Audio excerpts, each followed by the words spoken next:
नमस्कार साथियों।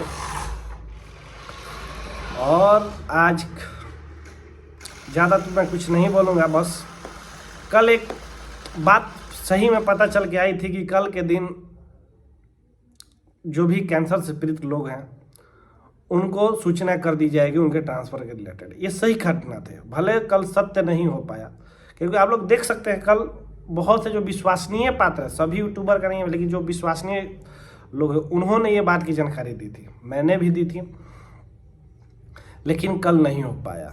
बहुत लोगों ने कमेंट किया कि अब ये सब फालतू बात क्या आप करते हैं, व्यू कमाने के लिए झूठ बोल देते। तो मैं सभी भाइयों से बात करना चाहता हूँ, अभी सभी शिक्षकों से। मैं अपने घर से 347 किलोमीटर दूर पोस्टेड हूँ। मैं भी आप ही की तरह शिक्षक हूँ और मैं आप ही की तरह घर अकेले रह रहा हूँ। तो आप समझ सकते हैं कि जो ये खबरें शायद मैं यूट्यूब चलाने के लिए नहीं और शायद आपको बताने के लिए नहीं, अपने लिए भी जानकारी इकट्ठा करना चाहता हूँ। आज मैं पटना के नज़दीक रहता तो किसी से पूछने की ज़रूरत नहीं रहती मुझे, और जो पुराने साथी हैं वो मुझे अच्छी तरीके से जानते हैं कि पटना से लेकर सुप्रीम कोर्ट तक का सफ़र हमने देखा है 2022, 23 और 21 में। बहाली लाने से लेकर केस करने से लिए, और ये बात बहुत कम ही लोग को मालूम होगा, जो नए लोग जुड़े होंगे। पुराने लोग सभी जानते हैं कि हम कौन हैं, क्या नहीं है, क्या नहीं है। आपको शुरू से पता होगा जो पुराने लोग हैं। तो इसलिए ये सब मत कहिए कि व्यू कमाने के लिए, व्यू कमाने का रहता है ना तो 1 साल से वीडियो बनाना छोड़ दिए थे, नहीं आते थे, क्योंकि सारा खत्म हो गया। क्योंकि कहा भी जाता है काम हो जाने के बाद कौन किसको पूछता है। आंदोलन चल रहा था तो सभी लोग पूछते थे, आंदोलन के बाद नौकरी बहुत लोग भूल गए। लेकिन अब ये आप ही लोग से बस कहना चाहता हूँ कि देखिए, हम लोग यही चाहते हैं, जो भी विद्यालय अध्यापक हैं, एकजुटता बनाए रहे। आपस में एक दूसरे का टांग खिंचाई हम लोग करते रहेंगे ना तो कभी कुछ हासिल नहीं होने वाला है। आप लोग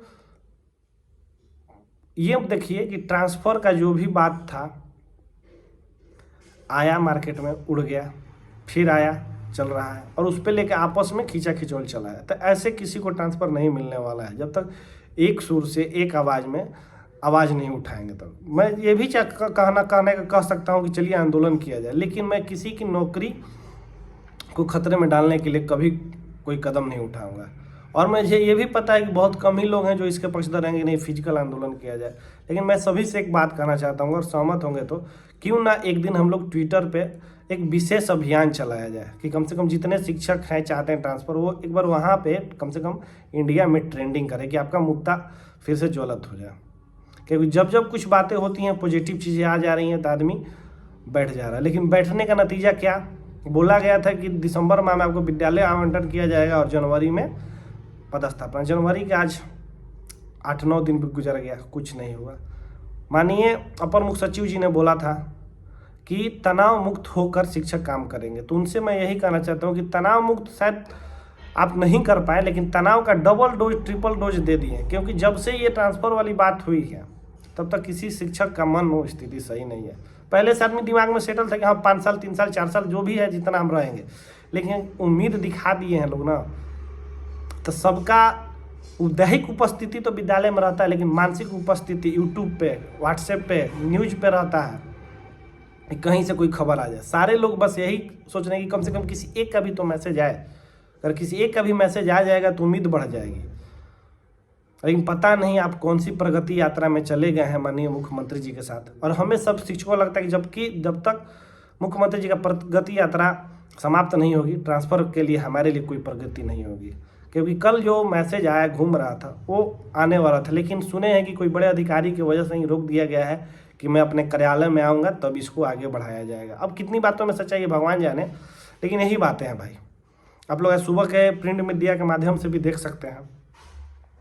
इन सबों के बीच में एक जो मुद्दा था, जो TRE 1 में चयनित शिक्षक थे जिनकी सालाना वेतन वृद्धि का लाभ जुलाई में मिल चुका था, लेकिन आज 6 महीना 9-10 दिन भी गुजरने के बाद से उसका आता पता भी नहीं है।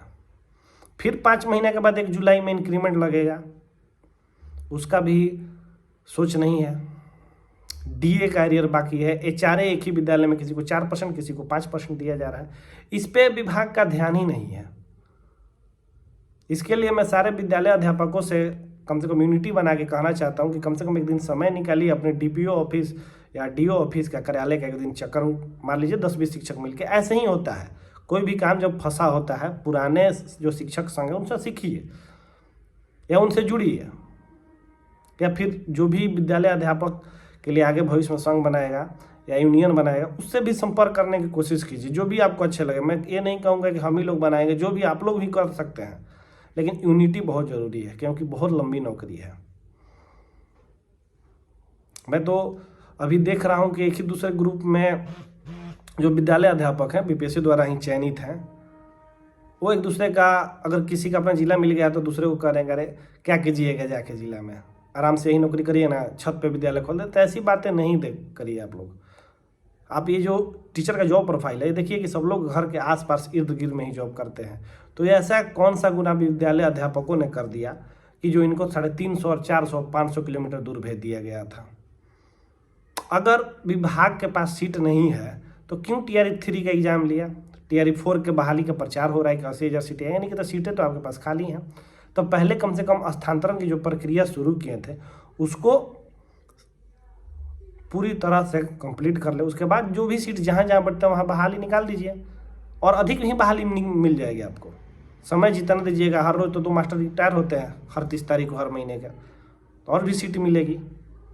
लेकिन मुझे लगता है था कि विभाग की मंशा ही नहीं थी ट्रांसफ़र करने को। इतना दिन आखिर क्यों आदमी इंतज़ार करेगा? नहीं करना था तो बोल देते कि नहीं हो सकता, प्रैंक किए थे आप लोगों के साथ। लेकिन जो भी परिस्थितियाँ आप शिक्षकों के बीच में बनी गई है, शायद किसी बड़े अधिकारी को नहीं पता चल रहा होगा कि शिक्षक क्या सोच रहे हैं, शिक्षकों पर क्या गुजर रही है। एक बार विद्यालय के जो का भ्रमण करके देख ले अधिकारी कि जो आसपास के शिक्षक हैं या जो दूर दराज के शिक्षक हैं, दोनों में कितना मानसिक का अंतर है, दोनों कितने चहल पहल रखते हैं अपने पढ़ाने में। जो भी विद्यालय अध्यापक दूर दराज से आए हुए हैं, दूर जिले में पोस्टेड हैं, उनके मन में एक यही लालसा है कि काश घरे चले जाते हैं और अच्छे से अध्यापन कार्य करते हैं।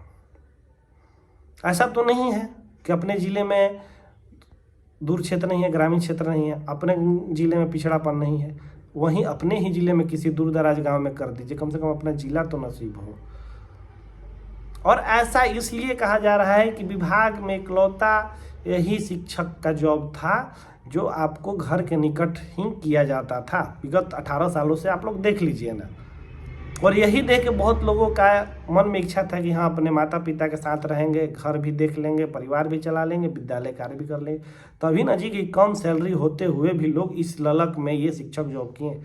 उसमें से 20% ऐसे भी लोग हैं जिनका एकदम अध्यापन करने के लिए ही पैदा हुए थे। कुछ लोग चाहते थे कि घर के निकट रह के अपने घर जीवन का सेवा करें। प्रतिभा की तो कमी नहीं है, प्रतिभा है तभी तो आप लोग यहाँ हैं, प्रतिभा नहीं रहती तो नहीं रहता। कहीं कहीं जिले में 560 सीट आया था गोपालगंज में, वहाँ तो जरूरी नहीं कि 500 शिक्षक होंगे सीटेड पास, जो अभ्यर्थी होंगे उनको दूर दराज भेज दिया गया है। फिर गोपालगंज में सीट निकाली जा रही है बहाली के लिए, तो कम से कम जो दूर दराज चले गए हैं उनको मौका दिया जाना चाहिए था।